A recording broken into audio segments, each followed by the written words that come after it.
Imagine this. A vast continent of thriving civilizations, ancient kingdoms, bustling trade routes, legendary cities, and rich cultures standing strong together.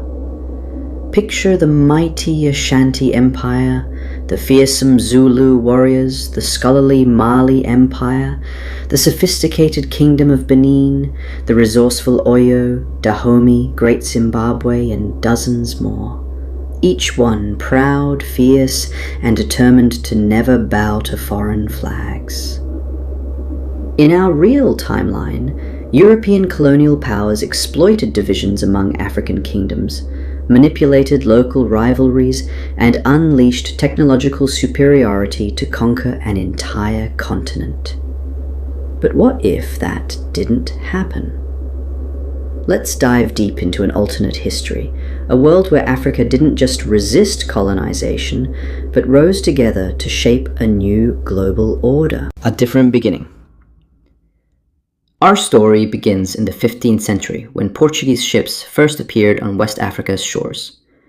In our reality, European explorers came seeking gold, spices, and slaves, and they found eager local rulers willing to trade humans for guns and luxury goods. But in this timeline, African rulers are more foresighted. Wise kings and queens see the true danger behind European smiles and shiny trinkets. They recognize early that these visitors are not friends, they are scouts for empires. Imagine the king of Benin, the Oba, convening councils with Ashanti rulers, Malian scholars, and Swahili merchants. News of European encroachment travels fast along the Niger River, across the Sahara, and down the East African coast. Coastal lookouts are built, naval patrols organized. Slavers find not helpless villages, but coastal fortresses armed with cannons and garrisons ready to repel intruders. The United Kingdoms of Africa. One of the biggest reasons Europe succeeded in carving up Africa was division. Hundreds of kingdoms fought each other as often as they traded. Europeans turned local conflicts into opportunities, backing one rival against another. But in this world, African leaders remember the old proverb, "When spider webs unite, they can tie up a lion." All grudges are set aside. The Ashanti and Dahomey sign peace accords. The Zulu expand alliances beyond southern Africa. The Mali Empire reaches out to Songhai and Kanem Bornu to revive trans-Saharan unity. Leaders create confederations, loose federations that respect ethnic and cultural diversity but agree on mutual defense and shared prosperity.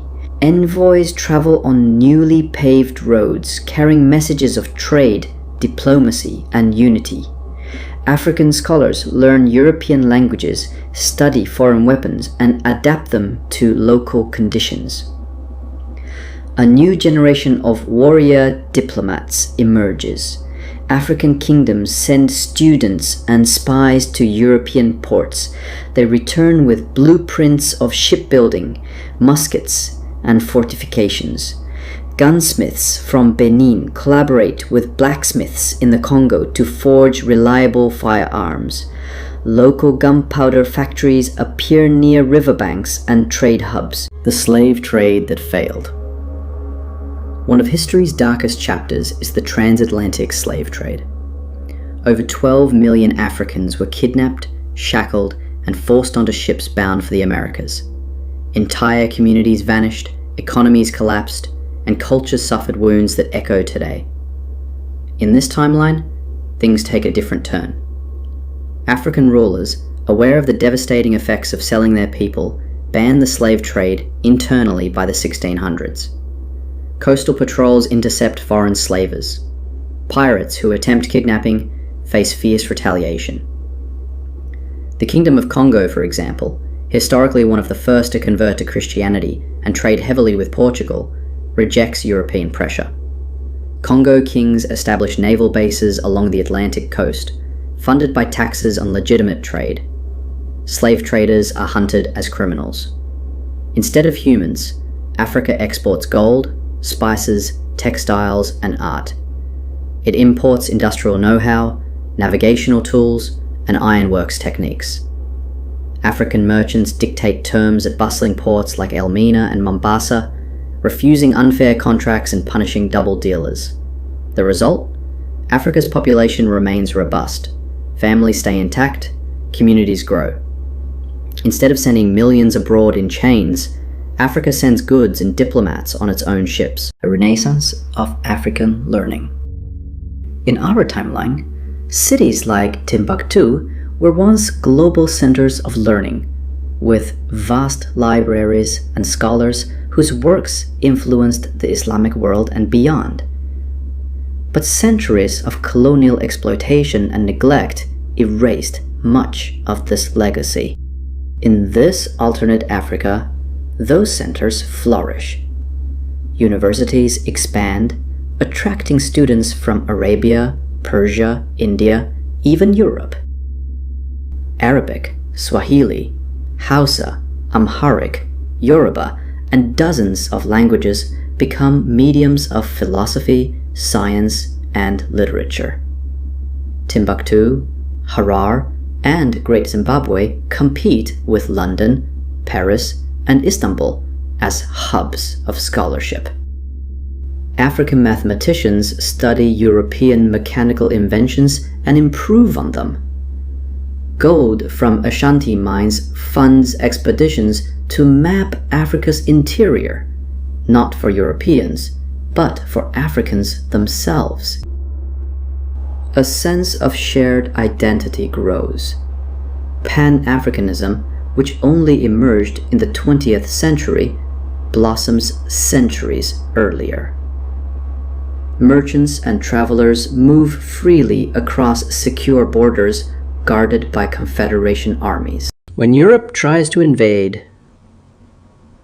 Fast forward to the 19th century. In our real timeline, European powers gathered in Berlin in 1884-85 to carve Africa into colonies, without a single African present at the table. But in this world, when European armies arrive with rifles and Maxim guns, they face fierce disciplined resistance. Think of the real battles where Africans did win. The Zulu victory at Isilana in 1879, or Ethiopia's crushing defeat of Italy at Adwa in 1896. These rare triumphs prove that with strategy, unity, and modern weapons, Europe could be stopped. In this alternate timeline, the Battle of Adwa is not an exception, it is the norm. British, French, and Belgian expeditions faced traps in the Congo jungles, ambushes along the Zambezi, and naval blockades off the Gold Coast. European newspapers carry stories of humiliating defeats, entire regiments surrendering to Ashanti generals, British steamships sunk by Swahili pirates, Portuguese forts abandoned to Benin's army. Colonial ambitions drain European coffers, sparking anti-war protests back home. Seeing the cost of conquest, European powers shift strategies. They negotiate trade treaties instead of planting flags. African leaders demand embassies in London, Paris, and Lisbon. African princes visit European courts as honored equals, not curiosities. Global ripple effects. What does this mean for the rest of the world? For one, the Americas look very different. Without a massive forced labor supply from Africa, plantation economies in Brazil, the Caribbean, and the American South develop differently. Perhaps the demand for indentured European labor grows instead. Indigenous populations survive in larger numbers. Racial hierarchies based on African slavery never reach the same scale. The wealth that fueled Europe's Industrial Revolution flows differently, with African states investing profits into their own industries. Imagine Lagos, not London, becoming a shipping capital. Imagine railways crisscrossing West Africa by the 1850s, funded by gold from Mali and cocoa from Ghana. African engineers build steamships that trade directly with India and China, bypassing European middlemen. Meanwhile, Racist ideologies like social Darwinism struggle to gain ground when Africa stands strong and prosperous. Western art, literature, and science reflect Africa not as a dark continent, but as an equal contributor to human progress. The modern age, a strong Africa. By the 20th century, Africa is not a continent of borders drawn by European rulers, but a network of powerful federations. These states negotiate with global powers on equal footing. World War I and World War II still happen, but imagine how different they look when African states refuse to be dragged into European wars as cannon fodder. Instead, African leaders broker peace talks or supply resources on their own terms. In our reality, millions of Africans were conscripted to fight European wars, only to return to subjugation. In this timeline, African soldiers fight to protect their own lands, not foreign empires. When independence movements sweep Asia and the Middle East, Africa is already independent, an example for others. Its universities attract students from colonized India, China, or Southeast Asia. African languages influence global culture. African writers, philosophers, and scientists shape debates on civil rights, economics, and governance. New challenges, new triumphs. Of course, no utopia is perfect. Africa's vastness means rivalries still exist. Ethnic tensions, power struggles, corruption. Powerful kings may become tyrants. Ambitious generals might dream of empire building. But these conflicts play out on African terms, not under foreign flags. When disputes arise, confederations mediate, councils convene, wars are fought with African-made weapons, not imported at inflated prices. The wealth that once flowed to European banks stays in African treasuries, funding roads, schools, and hospitals. Environmental conservation takes a different path too. Forests that were cleared for European plantations remain intact. Africa's biodiversity becomes a source of pride, tourism, and sustainable industries. What if? Your thoughts. History is a chain of choices, chances, and what-ifs. The real Africa was not passive. Many kingdoms did resist. Many leaders did fight valiantly. But they were often betrayed by neighbors, overwhelmed by superior firepower, or undone by European manipulation. This alternate history asks us to imagine, what if they hadn't been divided? What if unity and foresight had won out? What would today's world look like if Africa had risen not in reaction to colonialism, but as a self-determined force centuries earlier? Would the Atlantic slave trade ever have happened? Would the United States look the same? Would Europe have dominated the 19th and 20th centuries so completely? Would global inequality still be so stark? Over to you. This is where you come in. History isn't just about what happened. It's about what could have been, and what we learn from it. If Africa's kingdoms could have resisted together then, what does that teach us about unity today? About resisting exploitation, about protecting cultures, languages, and resources from foreign domination. Does this inspire you to look at Africa and the world through a new lens? Should we still study these kingdoms, their strategies, their wisdom, and apply their lessons to modern challenges? Conclusion. A united, uncolonized Africa would have changed everything. Trade, culture, power, even how people look at race and equality. But the heart of this idea is not just about Africa's past, it's about our shared future. Because in the end, no empire is truly invincible. No oppression lasts forever. History is not destiny.